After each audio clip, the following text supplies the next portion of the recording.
recognize the gentleman from California, Mr. Cisneros. Thank you, Mr. Chairman.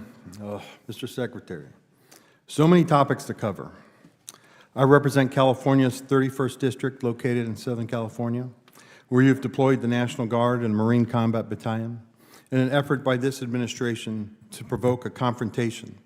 God only knows for what reason. As my colleague from Tennessee mentioned, the military has been activated before by the president, but let's tell the whole story. President Johnson federalized the troops after the governor of Alabama activated them to keep black students out of the University of Alabama. President Johnson did it so the students could attend the university. He did it for the right reason. He corrected a wrong. California did not ask the president for help, and the presence of the military is an effort by this administration to intimidate and incite fear and violence amongst its citizens. You failed at ensuring basic operational security by sharing classified data over an unclassified network. This was blatant, lazy, and put service members' lives at risk. And knowing that your office is a SCIF, I hope you are not bringing in your devices, your personal cell phone, or even your work phone, because that's not supposed to be in there either, right, your cell phone, into your office to send these signal chat texts. Your blatant lack of basic OPSEC would have gotten you forced you to resign from any other administration. You're requiring 8% cuts across all services, not to save the taxpayers money, but to fund President Trump's pet projects. You talk about quality of life for service members, but yet you take $1 billion away from the Army that was meant to improve their barracks and their living.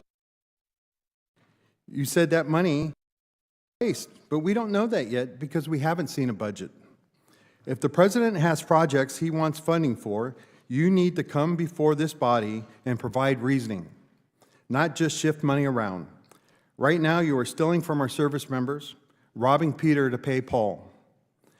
Now you have repeatedly said that you will judge every individual on their merit. Is that true? Unlike the previous administration, you will yes, judge we are focusing simple yes on, or no.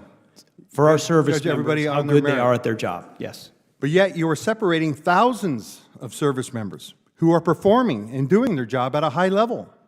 They are being separated not based on merit. You know, some of them have been recommended for early promotion and have gotten awards and are doing a great job, but you are separating for no other reason, and frankly, I think you just don't like them. And you are classifying many of them as a national security threat, which is simply not true.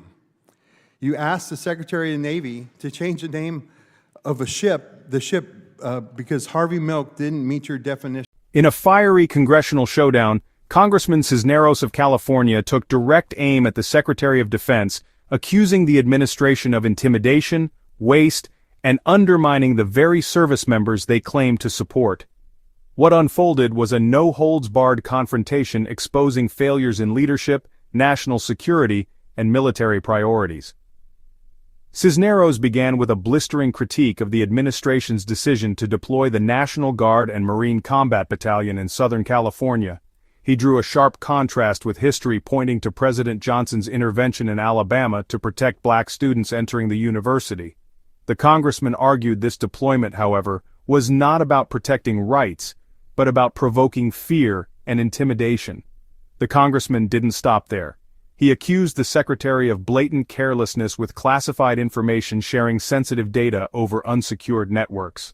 According to Cisneros, such a lapse would have forced any other official to resign. He even questioned whether the secretary himself was violating basic rules inside secure facilities. Another explosive moment came when Cisneros denounced mandatory 8% cuts across military services. He argued these cuts were not about fiscal responsibility, but about funneling money into the president's pet projects. He charged the administration with robbing service members of better because Harvey Milk didn't meet your definition of warrior ethos. If a Korean War veteran and a Navy diver who gave his life for standing up for his beliefs doesn't meet your definition, I don't know what will.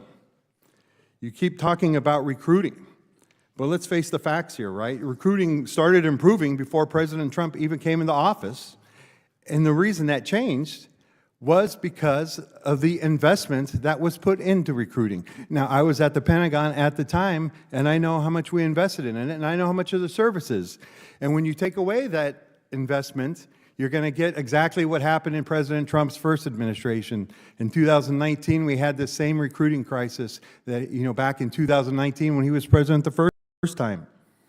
You continue to attack diversity, but I have always said diversity is about creating opportunity, and I have seen plenty of individuals, many of them enlisted members, who, when given the opportunity, have succeeded not because of their sex, not because of color, not because of their sexual identity, but because of their worth ethic and merit.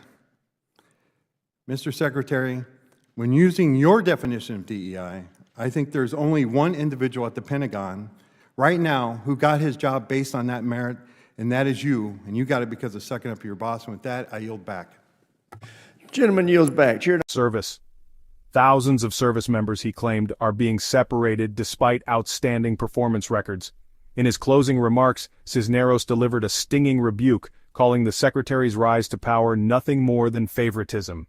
The exchange left the chamber stunned, and the questions it raised remain unresolved.